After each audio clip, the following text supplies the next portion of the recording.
Hello, Yankees Nation. Welcome back to your go-to channel, New York Yankees News Network. Today, we've got a jam-packed lineup of updates straight from the heart of Yankees baseball. And trust me, these stories just surfaced a few hours ago, so you're getting the absolute latest on our Bronx Bombers. From a thrilling yet frustrating showdown against the Guardians to a fresh face in pinstripes making waves on the big league stage, and even a broader discussion shaking up Major League Baseball, today's video covers it all. So if you're a true Yankees fan, you don't want to miss this one. And hey, before we dive into the action, if you're new to the channel, don't forget to like and subscribe. Turn on that bell so you stay in the loop with every swing, strike, and sensational headline coming out of the Bronx.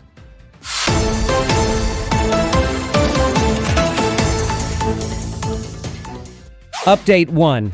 Yankees drop a heartbreaker to Guardians. What went wrong in Cleveland? The Yankees' road trip has taken a sharp turn, and it all unfolded under the bright lights of Progressive Field on Monday night. With the Bronx Bombers riding high on a 6-game winning streak and a division-leading record of 14 wins and 8 losses, the team came into Cleveland full of momentum. But that hot streak met its match in the Guardians, who played one of their sharpest games of the season, defeating New York by a final score of 6-4. Let's set the scene. Right-hander Clarke Schmidt, just off the injured list and making his second start of the year, took the mound. And while he notched 7 strikeouts, his command was shaky. Trouble hit in the third inning when Guardians slugger Jose Ramirez launched a 3-run homer, quickly followed by Kyle Manzardo's solo shot. Just like that, it was a 4-0 hole for the Yankees. The Guardians weren't done. They extended their lead in the fourth with a broken bat single that somehow snuck past Chisholm Jr., and though Schmidt fought through 4 innings, he exited with 5 earned runs on 7 hits and 3 walks. Ouch. But here's where things got interesting. Enter Jasson Dominguez. The rookie phenom absolutely demolished a 445-foot home run in the 7th, a 2-run shot that finally put the Yankees on the board. Chisholm Jr. added a 2-run blast in the 8th, tying him with Aaron Judge for the team lead with 7 homers each. Still, it wasn't enough. Cleveland's pitching, led by Gavin Williams, who gave up just 2 runs over 6 1/3 innings, held strong. And Cade Smith, stepping in for closer Emmanuel Clace, slammed the door with a game-ending strikeout of none other than Aaron Judge. This loss wasn't just a dent in the win column, it was a wake-up call. With rookie Will Warren now set to face Tanner Bybee in Game 2, the Yankees have to lock in, regroup, and bring that Bronx energy back on the road. So Yankees Nation, want to hear the second breaking update? Let's move on.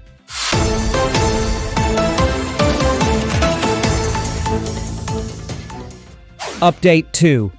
Next man up. Jorbit Vivas called to the show as Trent Grisham steps away.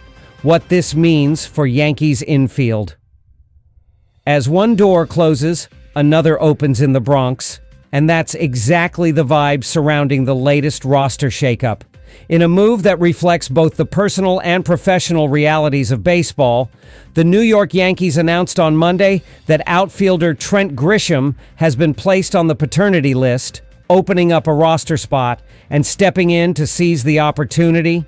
None other than Jorbit Vivas, the 24-year-old infielder who's now on the brink of making his Major League Baseball debut. Let's start with Grisham.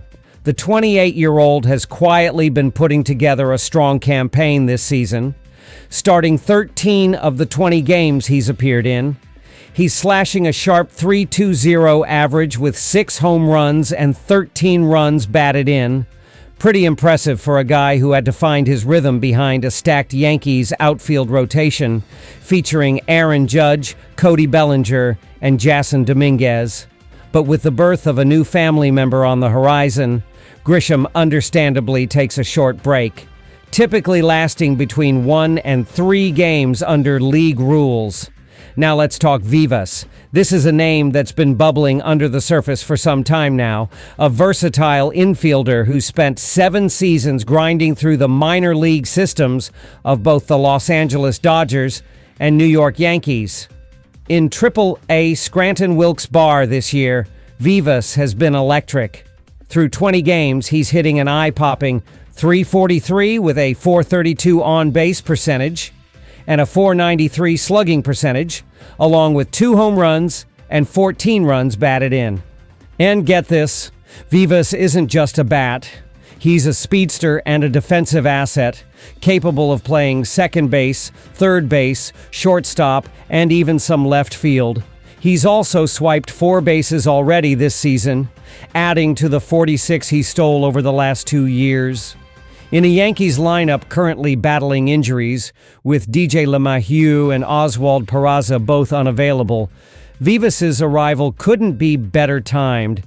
Here's the emotional kicker. This isn't Vivas's first call-up. Last year he was recalled when infielder J.D. Davis hit the injured list. But heartbreakingly, Vivas was optioned back to the minors just 3 days later without seeing a single pitch in a big league game. Now, fate is offering him a second shot, and fans across Yankees Nation are hoping this one sticks. Let's not forget how Vivas even got here. He was added to the Dodgers' 40-man roster back in November 2021 to protect him from the Rule 5 draft. Fast forward to December 2023, Vivas and pitcher Victor Gonzalez were traded to New York in exchange for prospect Trey Sweeney. That same Sweeney was eventually flipped to Detroit in the Jack Flaherty deal. It's been a long and winding road, but now the spotlight is finally Jorbit Vivas's to own. Will he get into the lineup during this Guardians series? That remains to be seen. But with Grisham out temporarily and the Yankees navigating injuries and lineup experiments, Vivas's long-awaited debut could come any day now. This is the kind of next-man-up energy that defines championship-caliber teams. And with the Yankees chasing greatness in 2025, every swing, every opportunity, every roster move matters. Awesome. Update 3. Shocking collision sparks MLB safety debate. What it means for Yankees' Paul Goldschmidt and the game itself. In a moment that sent shockwaves across Major League Baseball, a high-impact collision between Luis Arraez of the San Diego Padres and Mauricio Dubon of the Houston Astros has reignited a fierce debate, one that could directly affect the safety of players like Paul Goldschmidt and every first baseman in the league, including those wearing Yankees pinstripes. Let's set the scene. It was Sunday night, and the Padres were taking on the Astros in what was expected to be just another hard-fought matchup.